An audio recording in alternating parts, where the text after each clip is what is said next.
Hey there, Griff Hamlin. Welcome. Thanks for joining me today. Today's video is going to be some fun, actually. It's not going to be so much about me teaching you something new, but I want to give you an opportunity to play. This is something that is a little bit more difficult sometimes to do via distance, but I think this will be a lot of fun for you. So what I'm going to do, we spend time a lot, studying, learning pentatonic scales, or learning blues scales, or learning modes, or learning whatever. And I don't think, spend enough time often just trying to mimic sounds, just trying to hear something and play it back right in the moment and then move on to the next thing. And this is an important skill. It's good for your ear, it's good for your sense of timing, it's good for your soloing, it's good for a lot of different things. And it's a good thing to do. I sort of liken it, I use the analogy a lot of times that soloing is like a child learning to talk. And one of the big parts of that is, mimicking the sounds that the adults make. And that's what kids do. So we need to spend more time just playing along and just trying to grab those little bits and pieces of the sounds we hear. So that's what today's going to be all about. So what I'm going to do is I have a jam track in A. And I'm going to give you a little bit of a head start because I'm going to show you where I'm going to be working out of. And I'm going to be working out of the key of A blues, what I call the house pattern. And I actually have two versions of this. And I have other videos where we discuss the house pattern, but just real quick, I have, if I root at the A on the 10th fret of the second string, and that's going to be my root, my anchor for both of these patterns that I'm going to show you. I have what I call the minor version. So I have the A and the G, which is the 10th and the 8th fret. That's the root and the flatted 7th, if you are a theory person. And then the 8th and the 10th fret on the first string gives me the C and D, which is the flat 3rd and the 4th. And then I can also reach down and get the E at the 9th fret of the 3rd string. And that kind of makes the house. You can see that that's sort of the peak of the house. That's why I call it the house pattern. So this, you may recognize this, it is the top of box 2 of the minor pentatonic. So you could add the blue note. You can, of course, bend the top note. All of those things that you can do in box 2, you can do here. It is a scale. I can also, however, anchor my first finger on this A. And if I do that, I get the same thing. 10th and 12th fret, root and 2 on the second string. D and E, the 4 and 5 at the 10th and 12th fret of the first string. And I can reach down for the peak at the F, get the F sharp at the 11th fret of the 3rd string. Now that's kind of odd because it's not any actual scale. But what we can do is we can sort of morph it into whatever sound we want by bending the 12th fret on the second string, the B. If we bend it up a whole step, we get a major sound. It's a great bluesy sound. If we move it up a half step, we get a minor sound. And a lot of people call this the B.B. King box.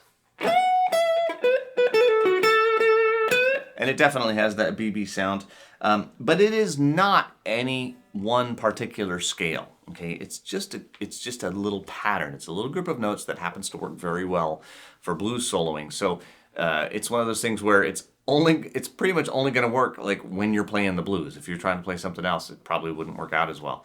But it might be a good sound in other places. It's just not any one particular scale. You just have to kind of keep that in mind.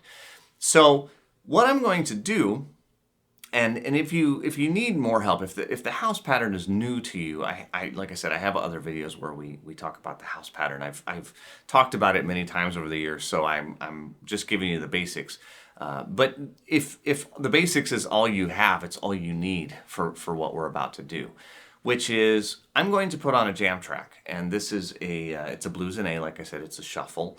It's from my volume 2 of the Ultimate Blues Jams. If you have that, you could find this. It's the All You Need Is Blues in A. So if you play along with it. So anyway, what I'm going to do though is I'm going to hit play and I'm going to play a phrase, and I'll start off very simple. And what I want you to do is try to echo that phrase back to me over the next 2 or 3 bars. I'll leave some space. So first I'll start with a nice simple phrase, nothing fancy like and then you would echo that back to me. And then I might play something a little fancier next time. And then you would try to echo that back to me. Now, it's not super important that you are exactly right. That's not the idea here. The idea is that you listen to what I do and you try to emulate it as best as you can. And then when I do the next thing, you do it as best as you can. You don't get to go back. There's just don't go back and try to figure out these licks. That's not the point here. Just try to do the best that you can. Listen to when I go up and when I go down. I call that the line shape. That's something that you want to try to emulate. Listen to rhythmically what I do and try to emulate it. If I'm playing slow, play slow. If I play faster, play faster. Try and just keep it similar to me as best as you can. Hopefully, you'll stumble upon some of the exact things that I do, but more importantly, you'll stumble upon some stuff that you like and some licks that you dig and you want to add to your own playing, okay? So, grab your guitar if you don't have it in your hands already. I'm going to hit play and let's do this.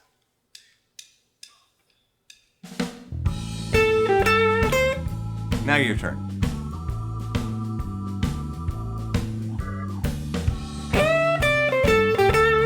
Now your turn.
All right, well, hopefully you tried that. How'd it go? It may seem a little weird at first, and I totally get that, but it is something that will get better. So I hope that you'll take some time, do it with me today, come back again tomorrow and do it again. Come back again the next day and do it again. It gets a little bit better and it gets a little bit easier the more you do it, just like anything else. That track's only about 4.5 minutes long. It's perfect. If that's all you do with this, that'll be great. Just do it each day. Do it for a couple of weeks and tell me if things don't change, if things don't get better. All right? So thanks for joining me today. Hope you enjoyed it, and I will talk to you soon.